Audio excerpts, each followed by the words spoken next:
2-0 England. 2-0. What do you think of the score, mate? Yeah, mate. Fucking good to see some goals finally in the second half. But Beth England definitely nicked Hemp's goal. I'm not sure if it was a bit cheeky, wasn't it? It was a bit cheeky. Well, we'll be back at full time.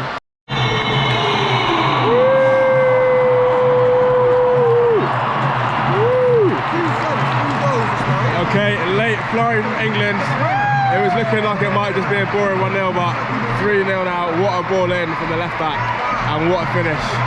3-0 England. Come on, the Lionesses. That left foot.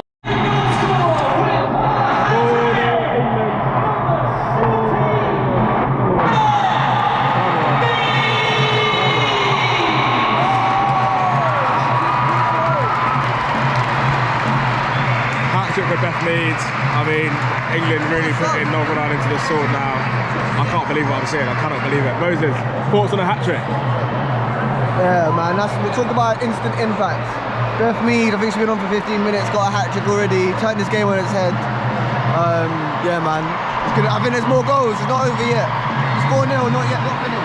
You heard him first. It's not over yet. There's still 10, 12 minutes on the clock.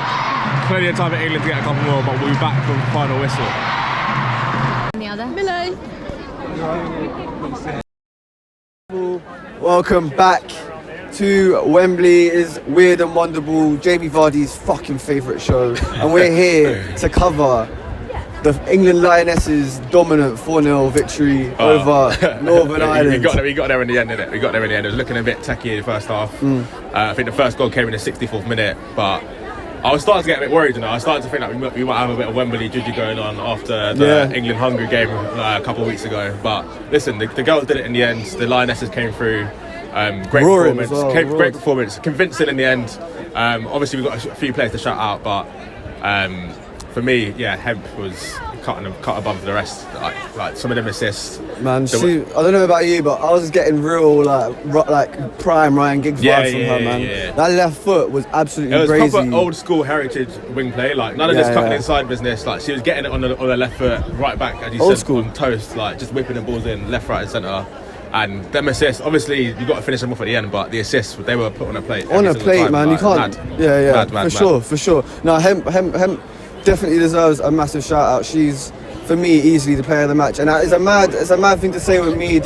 Got a hat-trick, left the pitch with the match ball, but Hemp was a cut above the rest for me, man. She was always looking to take on the Northern Ireland right back. Had her on toast the whole game. Wait, we need to check her hamstrings after the match. Bro, ankles as well, man. She was she was cutting it. She was ducking and diving. Like she had them on toast. But I think in terms of like you said, old-fashioned wing play. Yeah. She was ticking all of the boxes. And man, I don't know how many assists she actually ended up with. Unlucky not to get a goal on her own at the end. I thought that was so deep. Beth England, if you're watching this, if you're watching this, you got some answers to do, because that performance from Hemp alone deserved. No, but Tuesday she got a hat trick afterwards, so you can't really. It's a bit of a bad one, but I guess the end justifies the means. The end justifies the means, I guess. So we got. She could take that. She could take the match ball. She can remember that. But I think for sure, man. She better lend it to Hemp. Hemp deserves something more to take home from that game. You can't really. I don't know if there's like an assist award for hat tricks, or if you just take. For me, I know we're going to get onto the corner flag or something. Player of the match, so she'll get that. She might not get the match, but she definitely gets a player of the match. Definitely. Any players that kind of disappointed you? Because obviously we had a pretty strong lineup for England. Pretty much all the big hitters are out. So it feels harsh saying that there was any disappointing performances, but I guess there were. Considering that we went into the 64th minute, I think we had probably about 20 shots on target. In that first half. Shout out to Northern Ireland goalkeeper. I think she actually she injured her hip in the first half. Yeah, she climbed with the post. But she kept going. So I've got to give her some props as well, because it could have been a lot worse. I know the last two times we played them, I think it's been 8-0 and 10-0. So I mean, 4-0 is a bit of half the deficit. Those Northern Irish girls are celebrating after this game, man. Only 4. But in terms of performances, I think Fran Kirby, I thought she could have. I don't know. I was a bit underwhelmed by performance. Like she gets rave reviews, and rightly so, man. She's a top player. But along with that tag, always comes a bit of expectation. I thought. In the final third, she just didn't take care of the ball enough. Did well. I think it was the third goal where she kept the move alive and played it out to Hemp. But other than that, I've got to agree with you. She was a bit. and Paris as well on the wing. I think going into this game, those are the two players I was probably looking forward to seeing the most. They're two at the start. Like them two, and probably Williamson are probably the three key players for us. Yeah, Williamson. Talking about players though, man, what a player! General, absolute controller in that middle of the park, like I'm bossing it completely. About Paris though, like I hear what you're saying. Like, for me, I kind of was getting a bit of like Raheem Sterling kind of vibes from her. But, like, similar play styles though, definitely. Like, very, very threatening in behind, very tricky player, but a lot of the moves are kind of breaking down, ball getting stuck under her feet a little bit. It looked a bit messy at times, but listen, she came off as the goal started. I think Mead might have come on. Yeah, so listen, vindicated substitution in the end. In-game management, which we've been talking about a lot recently as well. So you love to see in-game management. I mean, you can't. I mean, you got to give the gaffer some credit. You know what I mean? Listen, subs comes on 4-0, scoring 4 goals, all from subs after a goalless performance. I think you got to give credits to the manager. 100. And yeah, I think also the goal. What my favourite goal was, especially, I think that it was the Beth England goal. Yes. That volley, that post. Was it Beth England? I think so, because Mead got the hat-trick before it. Yeah, I think, okay, well, there's the volley back post. Techers. You'll see enough players sky that, get it wide. And the first goal from Mead as well, I've got to give credit to as well. It was a volley by her ear. Little bicycle kick kind of, that was mad. And I just like the way it just loops in. Like, nice, very nice. Very nice. But what do you think of the Northern Irish performance?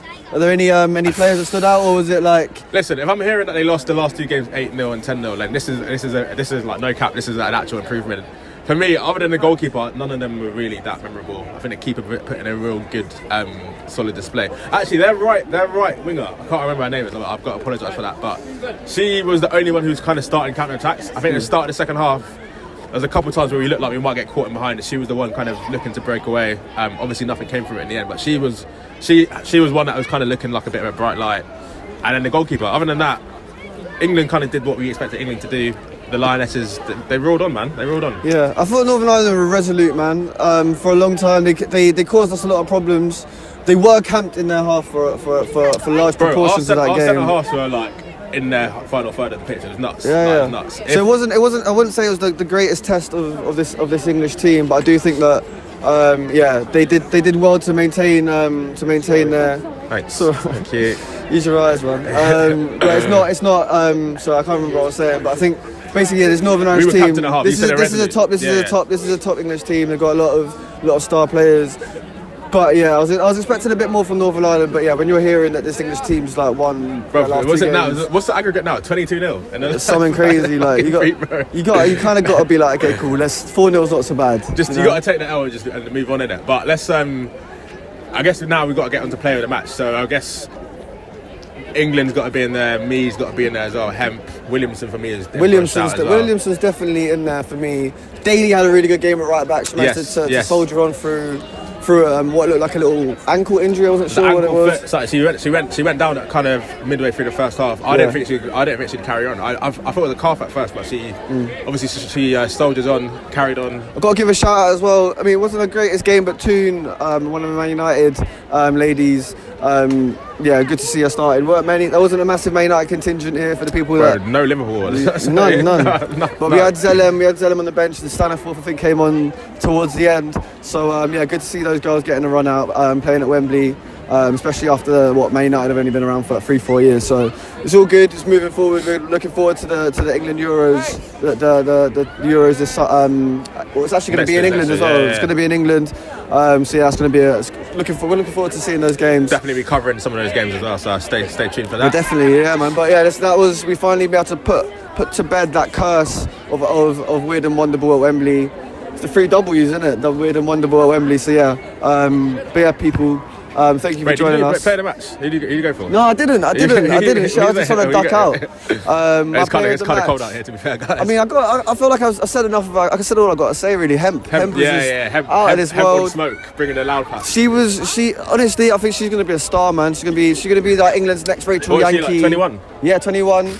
Mad. I mean, she's gonna be, for me. She looks like she's got the same sort of star quality as like the Rachel Yankees, the Karen Carneys, Luco. Yeah, all of those like. Those players of the past generations, faces of the England game, not the women's one. And yeah, just keep an eye out for that name, man. She is an absolute baller. And yeah, man, looking forward to seeing her again and seeing how she does for England. Less so for Man City, but definitely for England. But yeah, who's yours? What do you see? Listen, I'm left foot gang. When I see someone with a cultured left foot like that, I'm all for it. Well, it's unanimous. Hemp, quality performance. Wish you got a goal. Got to talk to your girl, England. Snaky. But yeah, people, thank you for joining us. It's been weird and wonderful. You know what to do. Slap the live like at Wembley.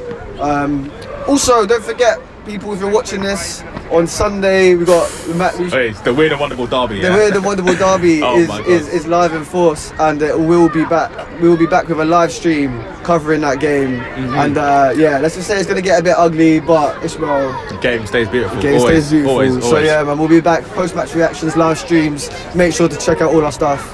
Like, share, subscribe, all of that good stuff. And yeah, people will be back very, very soon. Peace. Hi, Joanne.